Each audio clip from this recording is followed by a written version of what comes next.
What do you want to change in your life? A better job, more money, a new house, or a relationship? All our lives we've been taught that in order to make this happen, we need to work hard, think hard, take lots of actions through thick and thin. But what if there is a better way? This is my summary of the book, The Power of Letting Go by John Purkiss. This book shows how to let things unfold naturally, saving you stress and struggle. It's had a huge impact on my life, and I hope this summary proves helpful to you. Pause for a second. Who are you? Meet Sam, a mechanical engineer turned software architect. Sam juggles endless bills, cares for his aging parents, supports younger siblings, and still has to provide for his own family. His life revolves around responsibilities, leaving him stuck in a cycle of never enough, never feeling happy, always yearning for more. Many of us are like Sam, facing even tougher challenges such as divorce, a sick child, or maybe even worse. This is our reality. A relentless cycle of constant needs and desires centered around these four things: health, relationship, career, and money. The root of this vicious cycle, as John calls it, is our ego. We're so busy trying to fix the world that we forget to notice nature. The trees, the stars, plants, and the oceans constantly evolving in harmony. This is existence, and we are part of it. Instead of flowing with it, we try to control it, endless battling and always trying to change these three things. What we wanted to happen that has happened. What we didn't want to happen that has happened. What we want to happen that hasn't happened. These create pain patterns that keep us stuck. When you let go, you stop fighting the world and start flowing with it. Suddenly, life moves through you effortlessly. To let go, we must follow these principles. Number 1, be present. When I take my son for a walk, I usually get bombarded with questions. Daddy, look at that butterfly. Daddy, see the flower. It's got orange dusty petals. Daddy, see that tree. It's got a broken branch. Daddy, the wind is blowing my right ears. Daddy this, daddy that. Oh dear, these are the things I will normally not notice or care about. That's because I'm thinking of one problem, solution, path, future, etc. There is a reason why books of wisdom recommend we be like a child. They are always present. Just like Sam, I am moving around with a baggage, forgetting to be present and enjoy the moments around me. If you are carrying unwanted thoughts with you around, just remember to do this. Observe and acknowledge them. Pause. Notice the senses, the thoughts, then witness them. Stand back and watch these thoughts and emotions come and go. Then return to the present. Remember, you don't hold back or suppress or even deny these unwanted thoughts. Allow them flow through you and out, just like a river. Being present improves relationships. Being present makes you better in sports. Being present makes you a better presenter. It even makes you a stronger person. Before you go associating yourself with your income, your projects, properties, and so on, just remember you are outside of all these things. You are consciousness with simply no limitation. Don't be limited by these. Just like the river, everything flows. They come and go, but you are I am. Principle number 2, let go of the thoughts that keep you stuck. See, past failures, judgments, expectations, conspiracy theories, conclusions, whatever they are that unwanted weight that slows you down. Get rid of them. This is Emma. Her thoughts are stuck in a loop after a breakup. What if I had said something different? What if I'm not good enough to find happiness? These worries swirl in her mind, keeping her trapped in regret and self-doubt. Here is another version of Emma. Instead of feeling trapped, she watches and admires the beautiful park around her, noticing a child running with a bright red kite. The child suddenly lets it go, and the kite drifts higher and higher, disappearing into the sky. That moment strikes Emma. What if I could let my own worries float away just like that kite? By applying the learnings from the power of letting go, Emma does these 5 things. Awareness. Emma realizes her thoughts about the past are holding her back. She acknowledges, I've been clinging to regrets that I can't change. Acceptance. Instead of fighting the emotions, she allows herself to feel the sadness and regrets without judgment. It's okay to feel this way. It's part of being human. 3. Releasing the thought. Emma visualizes her worries as the kites she's holding. With each deep breath, she imagines loosening her grip on the string. Finally, she lets it go, watching her imaginary kite drift away in the wind, carrying her regrets with it. Focusing on the present, Emma takes a moment to notice the breeze on her face and the laughter of children playing nearby. She grounds herself in the beauty of the moment. 5. Trusting life's flow. She reminds herself, the past is gone. I will trust that what's ahead will unfold as it's meant to. She surrenders. These actions leaves Emma with a clearer mind. By letting go of the thoughts that kept her stuck, she opens herself to the possibility of the present and the future. When it comes to thoughts that keep you stuck, you must let go thoughts about the past. Bad experience with an ex, a holiday that went wrong. Throw experience and let go. You create space for something new. Let go of worry about the future. Shift that attention to what you actually want. Then be present. Let go of your stories. That time that I did this or that, why is my case always different? Am I a loser? Focus on the positive. Let go of labels. In my primary school, I used to be labeled a troublemaker by my teacher. If something happens in class, I'd sure be the first guy to get punished, even when I'm innocent. Do you see yourself as weird, nerdy, the black sheep, victim?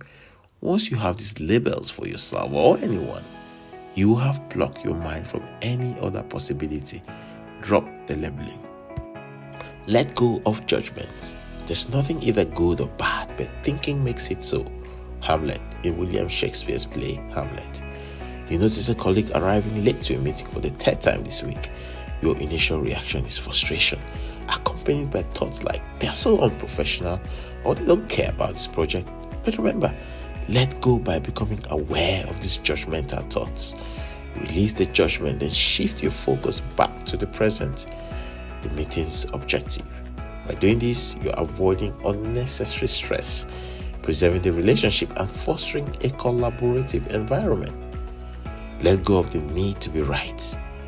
Letting go of your opinion reduces conflict, fosters mutual understanding, and helps you see situations from others' perspective. You may even realize that their preference aligned with the need you hadn't recognized. Let go of conclusion. Men are like this, women are like this. Have you met such people? They have a conclusion about races, background, genders, and so on. This is you're shutting down other possibilities because of the burden of conclusion you carry with you around. Let go of should. I should be a millionaire, I should be a doctor, I should be married, or I should have a child. Examine carefully where it came from. Then notice how they lose their power. Start seeing the new possibility right before your eyes. Let go of expectations. You've been preparing for a job interview for weeks and pretty confident you will get an offer immediately. During the interview, the interviewer asks unexpected questions. You stumble on a few answers. At the end, instead of offering you the job on the spot, the interview says, we'll get back to you in a week. Instead of getting drowned in this weight of expectation, recognize the expectation, release control, then stay open to possibilities. Interviewer might just be impressed by your adaptability or the possibility of another job opportunity arising. Let go the need to explain everything. Some things don't require explanation. Don't sweat over it. You've decided to decline a last-minute work request to stay late because you already have plans. Your instinct is to over-explain your reasons. I can't because I promised my friend I help them move. and it's been planned for weeks and I really can't reschedule. Instead, you realize you don't owe this lengthy explanation. Recognize the impulse to over-explain, then keep it simple. Instead, say something like, I'm sorry I can't stay late today, but I'll prioritize this first thing tomorrow. End of story. Principle number 3, let go of the pain that ruins your life. Sometimes you are surrounded with reasons to feel bad. Disappointments, the unplanned, money problems, treated unfairly. These are enough to give you sleepless nights. You try to escape but take wrong actions, leading to a buildup of negative reactions. This pain keeps reappearing because we keep them alive, locked up somewhere in our subconscious. Meet Emma. She's been carrying emotional pain from a breakup that happened years ago. She often replays the arguments in her mind, blames herself for the relationship's end, and avoids new relationship out of fear of getting hurt again. This pain dominates her thoughts and prevents her from moving forward in life. But because Emma can't allow that to happen, she applies the letting go process. Awareness of the pain. Emma recognizes that clinging to pain keeps her stuck and impacts her life and relationships. Acceptance of what happened. Emma accepts the breakup as reality, acknowledging she did her best at the time. Releasing the past. Emma lets go of replaying painful memories and focuses on mindfulness and the present. Finding new meaning. Emma reflects on lessons from the relationship and uses them to inspire personal growth and future goals. Embracing the present and future. Emma takes small steps towards new experiences, trusting herself to live fully again. By letting go of the pain, Emma reclaims her energy, builds confidence, and opens the door to a happier, more fulfilling life. The breakup becomes a chapter in her story, not the story itself. Principle number 4, surrender and tune into something far more intelligent than your brain. In this book so far, we emphasize on being present, letting go of thoughts, letting go of pain, and now it's time to surrender. Letting go means to surrender. When he's stuck in traffic on the way to an important job interview, he's gripping the wheel, checking the clock every few seconds, and feeling his stress skyrocket. He starts thinking, if I'm late, I'll never get the job. But then he suddenly decides to apply the process of letting go, acknowledging the lack of control. Ben takes a deep breath and reminds himself, I can't control the traffic, but I can control how I respond. Releasing the outcome, he surrenders to the moment, saying to himself, if this job is meant for me, it will work out. Staying present. Instead of spiraling into frustration, he turns on the calming music and focuses on his breathing. Ben arrives at the interview late. The interviewer understands about the traffic and impressed by his composure, he lands the job. Think for a moment. This is our galaxy and there are billions of these in the universe. Inside this galaxy is a small, tiny, almost invisible particle called Earth. Inside that Earth there is you, a tiny little dot as well. Everything's perfectly placed, the stars shining just right, the sun well placed in the center for your benefit, atmosphere, seas and oceans, birds, animals, all placed in harmony. Call it what you want to call it. There is something more intelligent that your brains can't possibly comprehend. Surrender to it. When you surrender, you start noticing your surrounding, even the little things around. Colors are suddenly brighter. There is energy to do more, a feeling of gratefulness and love. Surrender your ways to success. This book so far teaches that true peace, clarity, and fulfillment comes from releasing control, fear, and attachment. The tough experiences have created pain patterns or incompletion, as John calls it, which limits your belief for the future. By letting go of these limiting beliefs, past pain, and the need to control outcomes, you align with life's natural flow, unlocking deeper intuition, creativity, and joy. You stop fighting the world and start flowing with it. Remember, letting go is not about giving up. It's about gaining freedom to live fully and authentically as you surrender onto something more intelligent than your brain. I personally call it God. You'll notice you laugh more, your health improves, you worry less. If you learn to let go, your life will take off.